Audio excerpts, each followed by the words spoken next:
Hello student, मैं हूँ रीना। आप देख रहे हो रीना एकेडमी चैनल। आप सभी का मेरे चैनल पर स्वागत है। मैं अपने आज के सेशन में आपके लिए लाई हूँ कक्षा 8 हिंदी पाठ्य पुस्तक वसंत भाग 3 का पाठ नंबर 12 यानी लेसन 12, जिसका शीर्षक है सुदामा चरित्र। तो स्टूडेंट, ये एक पद्य है और इसको लिखा है श्री नरोत्तम दास जी ने। तो आप सभी अंत तक बने रहे हमारे साथ इस वीडियो में। इस वीडियो के अंत तक आपको सुदामा चरित्र पाठ से संबंधित संपूर्ण व्याख्या और कुछ कठिन शब्दों के अर्थ देखने को मिलेंगे। तो आइए हम इस पद्य को पढ़ते हैं और इसका अर्थ और व्याख्या समझते हैं। शीस पगा न झगा तन में, प्रभु जाने को आही बसे के ही ग्रामा। धोती फटी सी लटी दुपटी, अरु पाए उपानह को नहीं सामा। द्वार खड़ो द्विज दुर्बल एक, रहयो चकिशो वसुधा अभिरामा। पूछत दीन दयाल को धाम, बतावत आपनु नाम सुदामा। तो स्टूडेंट, ये है इस पद्य की पहली पंक्ति यानी एक पैराग्राफ। तो इसमें शीश मतलब होता है सिर, पगा यानी पगड़ी, झगा यानी कपड़ा, तन यानी शरीर, और प्रभु यानी यहाँ पे ईश्वर श्री कृष्ण के बारे में कहा गया है। प्रभु जाने यानी पता नहीं, आही बसे कई ग्रामा यानी किस ग्राम से आया हुआ है यहाँ पर। धोती फटी है, लटी दुपटी यानी उसका अंग रखा यानी अंगोछा भी फटा है, और अरु यानी और, पाय यानी पाँव में, उपाना यानी जूता भी नहीं है। द्वार खड़ो द्विज दुर्बल एक यानी द्वार पर एक द्विज यानी ब्राह्मण, दुर्बल सा निर्बल सा ब्राह्मण खड़ा है। रहयो यानी रहा है, खड़ा रहा है। चकिसो यानी चकित नेत्रों से, वसुधा यानी महल की, अभिरामा यानी सुंदरता को देख रहा है। पूछत दीनदयाल यानी दीनदयाल यहाँ पे श्री कृष्ण को कहा गया, यानी दीनदयाल के धाम यानी घर को पूछ रहा है। बतावत यानी बता रहा है, आपनु मतलब अपना नाम, सुदामा। तो बच्चों, ये था इसके कुछ कठिन शब्दों का अर्थ। हम इसकी व्याख्या को देखते हैं। शीस पगान झगा तन में, प्रभु जाने को आही बसे कही ग्रामा। धोती फटी सी लटी दुपटी, अरुपाय उपानह को नहीं सामा।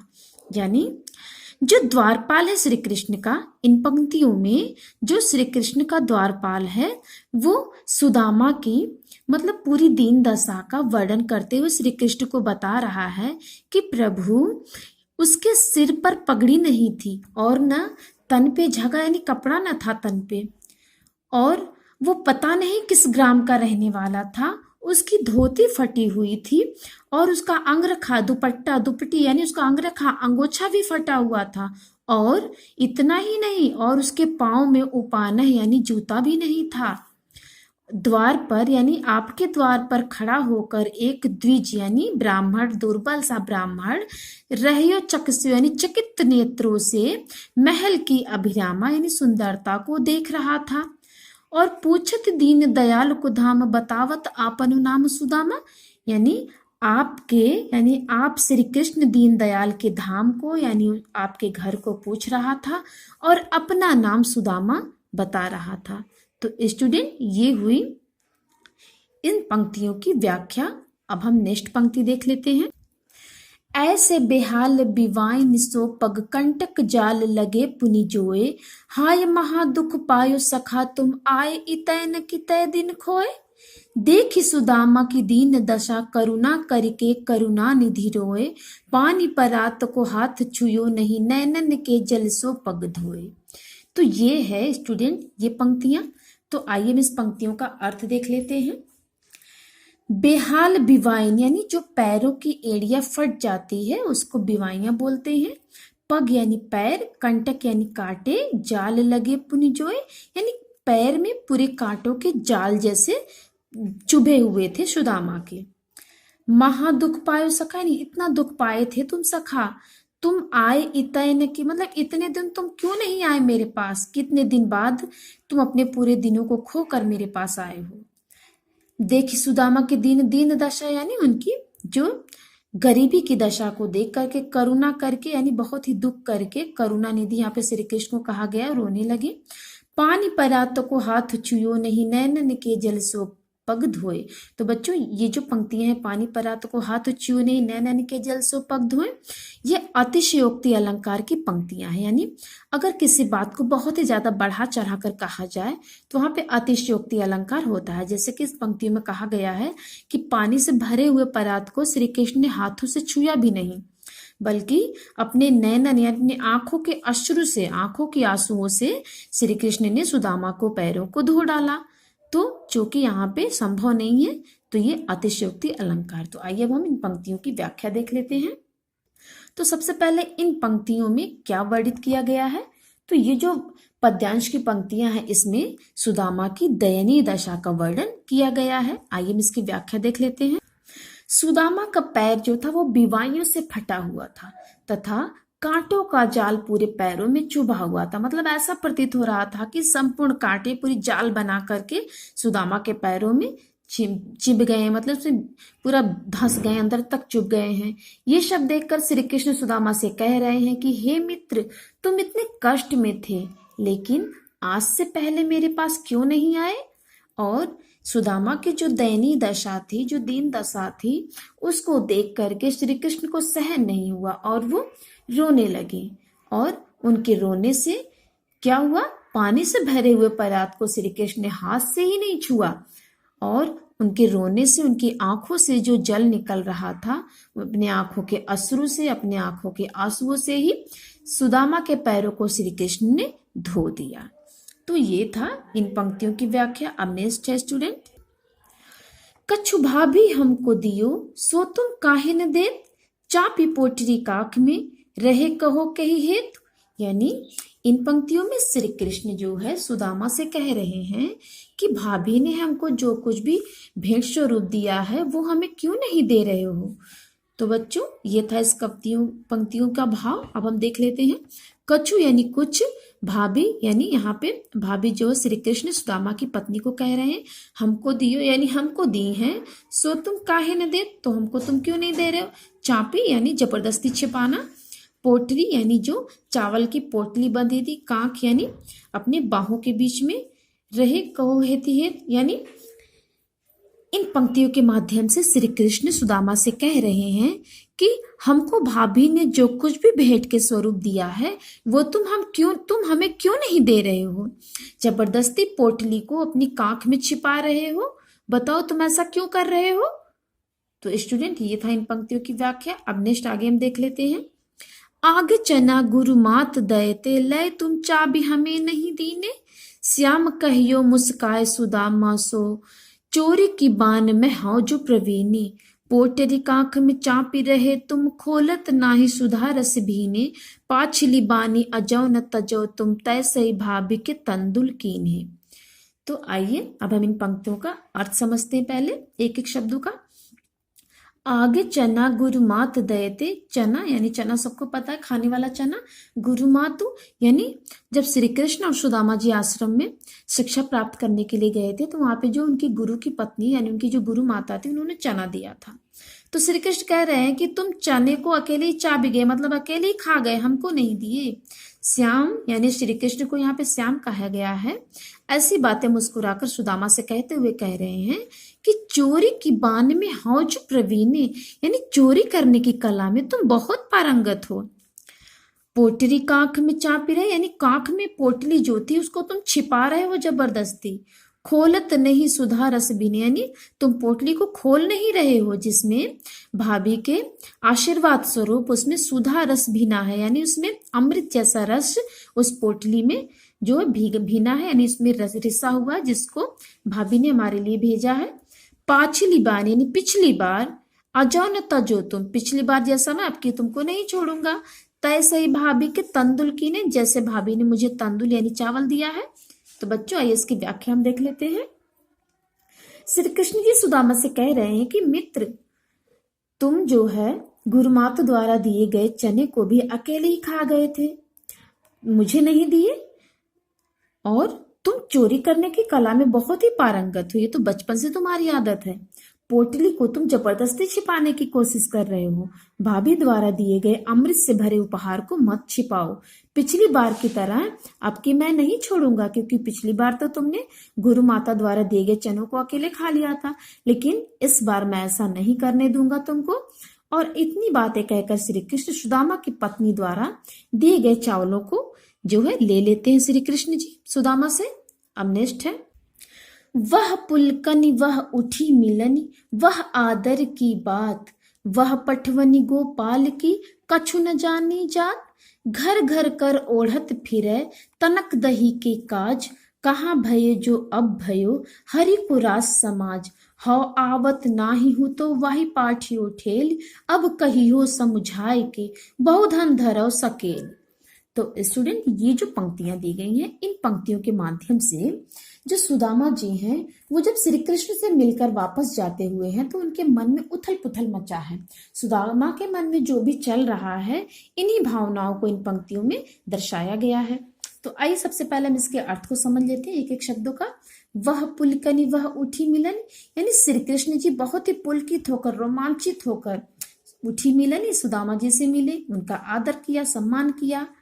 वह पठवनी गोपाल की कछु न जानी जात, यानी इन पंक्तियों में जो सुदामा जी अपनी स्त्री के बारे में सोच रहे हैं कि उन्होंने मुझे जबरदस्ती गोपाल यानी श्री कृष्ण के पास जो है भेज दिया, कोई भी बात जानी समझी नहीं। घर घर ओढ़त फिरे तनक दही के काज, यानी मैं घर घर से जो भिक्षा मांग के लाता था, तनक दही यानी थोड़े बहुत जो भिक्षा मुझको मिलता था, उसी से मैं खुश था। कहाँ भयो जो अब भयो हरि को रास समाज, यानी पहले मेरे पास क्या था जो अब हो गया श्री कृष्ण मिलने के बाद। हरि ने यानी श्री कृष्ण ने मुझे अपने राज समाज से कुछ भी नहीं दिया। हौ आवत नहीं हूं तो, यानी मैं तो आ ही नहीं रहा था। वाही पाठियो ठेली, यानी अपनी स्त्री को कह रहे हैं, अपनी पत्नी को उसने ही मुझे जबरदस्ती ठेल के भेजा था। अब कहियो समझाए के, यानी आगे इन पंक्तियों के माध्यम से सुदामा जी उलाहना दे रहे हैं अपनी स्त्री को, अपनी पत्नी को कह रहे हैं कि जाकर कहूंगा समझा करके कि श्री कृष्ण ने बहुत बहुधन यानी बहुत धन दिया है, धरव सकेल यानी संभाल कर इसको रख लो। तो आइए अब हम इस पंक्तियों की व्याख्या को देख लेते हैं। सुदामा जी मन में सोच रहे हैं कि श्री कृष्ण मुझसे खुशी से मिले तथा मेरा आदर सम्मान भी किए, लेकिन मैं वहां जाना ही नहीं चाहता था, लेकिन मेरी पत्नी ने बिना कुछ सोचे समझे मुझे जबरन वहां भेज दिया। मैं घर घर से भिक्षा मांगकर जो कुछ मिलता था उसी में खुश था, लेकिन श्री कृष्ण मिलकर भी क्या फायदा हुआ, जो पहले था वैसा ही अब भी है। अब घर पहुंचकर कहूंगा कि मुझे जबरन बिना कुछ समझे द्वारका भेज दी थी ना, श्री कृष्ण ने बहुत धन दिया है, लो संभाल कर रखो। अर्थात सुदामा जी इन पंक्तियों के माध्यम से खींच रहे हैं अपनी पत्नी के ऊपर। उनकी इन्हीं मनोदशा का वर्णन इन पंक्तियों के अंतर्गत किया गया है। अब नेक्स्ट है, वैसोई राज समाज बने, गजबाज घने मन संभ्रम छायो, कैधो परियो कहूँ मारग भूल, कि फैरी के कै मैं अब द्वारका आयो।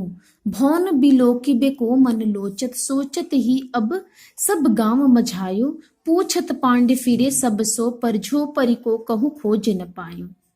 तो स्टूडेंट, ये जो पंक्तियां दी गई, इन पंक्तियों में श्री कृष्ण वापस मिलके आने के बाद जब अपने गांव में पहुंचते सुदामा, तो वहां पर बिल्कुल द्वारिका की तरह राज्य समाज और महल को देख करके वो भ्रम में पड़ जाते हैं और अपनी झोपड़ी को नहीं खोज पाते हैं।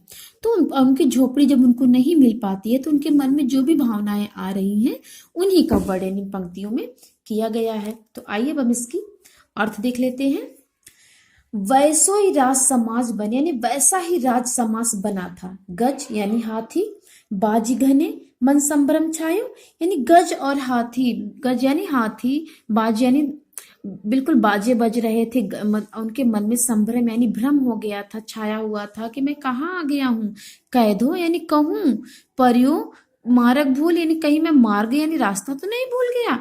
कि फैरी के मैं अब द्वारका आया, यानी कि फिर से मैं द्वारका तो नहीं आ गया।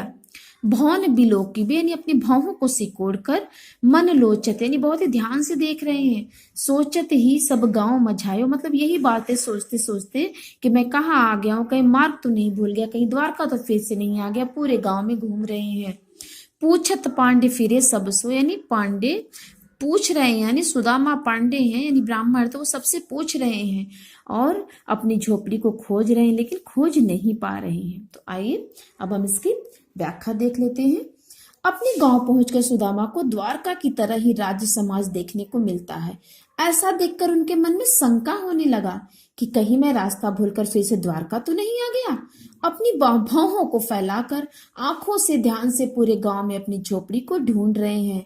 सुदामा सभी गांव वालों से अपनी झोपड़ी के बारे में पूछ रहे हैं, पर उन्हें अपनी झोपड़ी कहीं नहीं मिली। तो स्टूडेंट आइए अब इस लास्ट पंक्तियों अंतिम पंक्तियों को पढ़ते हैं।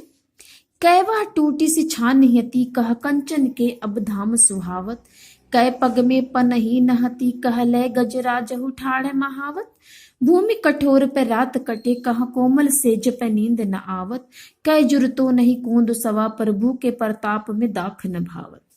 तो ये जो पंक्तियां हैं, इन पंक्तियों के माध्यम से संपूर्ण सुख सुविधाएं प्राप्त होने के बाद भी सुदामा की मनोदशा पहले की भांति नहीं है, अर्थात उनको चैन नहीं मिल रहा है। यही दर्शाया गया है इन पंक्तियों में। तो कै वह टूटी सी छान थी, मतलब कहाँ वह टूटी सी छान यानी झोपड़ी होती थी, कहाँ कंचन के, अब धाम संग कंचन यानी सोने का, स्वर्ण का, गोल्ड का, अब ये धाम यानी महल सुहावना सा खड़ा है। कै पग में पनही नहती, मतलब कहाँ मेरे पग यानी पाँव में पनही यानी जूता नहीं होता था, और कहाँ अब जो गजराजो यानी गज को, हाथी को लेकर के जो महावत है वो मेरे द्वार पे खड़ा है। भूमि कठोर पे रात कटे, यानी जो बहुत ही कठोर सी भूमि पर मैं नीचे जमीन पर सोया करता था, मुझे बहुत ही अच्छी नींद आती थी। कह कोमल सेज पे नींद, मतलब कहा कोमल सा बिस्तर लगा है और उस पर मुझे नींद नहीं आ रहा है। कह जुरतो नहीं कोंदो सवा, मतलब कहा मुझे कोंदो और सवा एक प्रकार का, एक किस्म का अनाज है स्टूडेंट, जो बहुत ही निम्न कोटि का जो अनाज माना जाता है। पुराने जमाने में मिलता था, अब शायद नहीं मिले या कहीं कहीं मिल भी जाए। सवा कोदो तो देखने को भी नहीं मिलता है। तो ये जो गरीब तबके के लोग होते थे वो इन्हीं अनाजों का सेवन करते थे। तो इन पंक्तियों में सुदामा जी कह रहे हैं कि कहाँ मुझको कोदो और सवा जैसे निम्न कोटि के अनाज भी नहीं मिलते थे, कहाँ प्रभु के प्रताप यानी प्रभु की कृपा से मुझे दाख यानी बहुत ही अच्छे अच्छे व्यंजन भी भावत यानी नहीं अच्छे लग रहे हैं। तो आइए अब हम इन पंक्तियों की व्याख्या देख लेते हैं। सुदामा जी कह रहे हैं कि कहाँ वह मेरी टूटी सी झोपड़ी थी, अब कहाँ यह सोने का महल है। पहले मेरे पैरों में जूते भी नहीं होते थे, अब मेरे द्वार पर महावत हाथी लेकर खड़े रहते हैं। तब तो कठोर भूमि पर आराम से प्रभु के ध्यान से मेरी अच्छी नींद आती थी, यानी प्रभु का ध्यान करने पर मुझे अच्छे से नींद आ जाती थी। लेकिन अब कोमल बिस्तर पर नींद ही नहीं आती है। पहले मुझे निम्न कोटि का अन्न, कोंदो और सवा भी समय से नहीं मिलता था, और अब प्रभु की दया से अच्छे व्यंजन भी मुझे नहीं भा रहे, नहीं अच्छे लग रहे हैं। अर्थात संपूर्ण धन वैभव व सुख सुविधाएं प्राप्त करने के पश्चात सुदामा को मन की शांति नहीं मिल रही है। इन्हीं बातों को इन पंक्तियों के माध्यम से जो कवि है नरोत्तम दास जी वो बता रहे हैं। तो स्टूडेंट ये था इस पाठ की व्याख्या और उसके जो कुछ कठिन शब्दों के अर्थ। तो आइए अब हम इस पाठ को सारांश में समझ लेते हैं। ये जो पंक्तियां दी गई, इन पंक्तियों में जो द्वारपाल है श्री कृष्ण का, वो श्री कृष्ण से कह रहा है कि हे प्रभु, उस ब्राह्मण के सिर पर पगड़ी तथा शरीर पर कपड़ा नहीं था, उसकी धोती तथा अंगरखा फटा हुआ था, उनके पैरों में जूते नहीं थे। ना जाने किस गांव से आकर वो निर्बल से ब्राह्मण खड़े होकर आश्चर्यचकित नेत्रों से महल की सुंदरता को देख रहे थे और आपके बारे में पूछते हुए अपना नाम सुदामा बता रहे थे। अब नेक्स्ट पंक्ति, अब इन पंक्तियों की व्याख्या है। सुदामा का पैर विवायों से फटा हुआ था तथा कांटों का जाल पूरे पैरों में चुभा हुआ था। ये सब देखकर श्री कृष्ण सुदामा से कह रहे हैं कि हे मित्र, तुम इतने कष्ट में थे, लेकिन आज से पहले क्यों मेरे पास नहीं आए। सुदामा की दयनीय दशा को देखकर श्री कृष्ण रोने लगे और पानी से भरे परात को बिना छुए ही अपने आंसुओं से सुदामा के पैरों को धो दिए। अब नेक्स्ट है, सुदामा जी श्री कृष्ण से यानी श्री कृष्ण जी सुदामा से कह रहे हैं कि मित्र, भाभी ने कुछ उपहार स्वरूप हमारे लिए दिया है, तो हमें क्यों नहीं दे रहे हो। पोटली को जबरदस्ती छिपाने का प्रयास मत करो, पोटली हमें दे दो। श्री कृष्ण जी आगे कहते हैं कि तुम गुरु माता द्वारा दिए गए चने को भी अकेले ही खा गए थे। चोरी करने की कला में मित्र तुम बहुत पारंगत हो। पोटली को जबरदस्ती छिपाने की कोशिश मत करो और भाभी द्वारा दिए गए अमृत से भरे उपहार को मत छिपाओ। पिछली बार की तरह मैं आपकी बार तुमको नहीं छोड़ूंगा। ऐसा कहकर श्री कृष्ण सुदामा की पत्नी द्वारा दिए गए चावलों को ले लेते हैं। अब नेक्स्ट है, इन पंक्तियों की व्याख्या है। सुदामा जी अपने मन में सोच रहे हैं कि श्री कृष्ण मुझसे खुशी से मिले तथा मेरा आदर सम्मान भी किए, लेकिन मैं यहाँ आना ही नहीं चाहता था, लेकिन मेरी पत्नी ने बिना कुछ सोचे समझे मुझे जबरन यहाँ भेज दिया। मैं घर घर से भिक्षा मांगकर जो कुछ मिलता उसी में खुश था, लेकिन श्री कृष्ण से मिलकर भी क्या फायदा हुआ, जो पहले था वैसा ही अब भी है। अब घर पहुंचकर कहूंगा कि मुझे जबरन बिना कुछ सोचे समझे द्वारका भेज दी थी ना। श्री कृष्ण ने बहुत धन दिया, लो संभाल कर रखो। अर्थात सुदामा खींच रहे अपनी पत्नी के ऊपर। उनकी इन्हीं मनोदशा का वर्णन इन पंक्तियों में किया गया। अब नेक्स्ट है स्टूडेंट, इन पंक्तियों की व्याख्या है। अपने गांव पहुंचकर सुदामा को द्वारका की तरह ही राज्य समाज देखने को मिलता है। ऐसा देखकर उनके मन में शंका होने लगता है कि कहीं मैं रास्ता भूलकर फिर से द्वारका तो नहीं आ गया। अपनी भौहों को फैलाकर आंखों को बहुत ही ध्यान से पूरे गांव में अपनी झोपड़ी को ढूंढ रहे हैं। सुदामा जी सभी गांव वालों से अपनी झोपड़ी के बारे में पूछ रहे हैं, पर उन्हें झोपड़ी कहीं नहीं मिली। अब इन पंक्तियों की व्याख्या है। सुदामा जी कह रहे हैं कि कहाँ वह मेरी टूटी फूटी सी झोपड़ी थी, अब कहाँ यह सोने का महल है। पहले मेरे पैरों में जूते भी नहीं होते थे, अब मेरे द्वार पर महावत हाथी लेकर खड़े रहते हैं। तब तो कठोर भूमि पर आराम से प्रभु के ध्यान में अच्छी नींद आती थी, पर अब कोमल बिस्तर पर नींद ही नहीं आती है। पहले मुझे निम्न कोटि का अन्न कोदो तथा स्वाभाविक समय से नहीं मिलता था, और अब प्रभु की दया से अच्छे व्यंजन भी मुझे नहीं भा रहे हैं।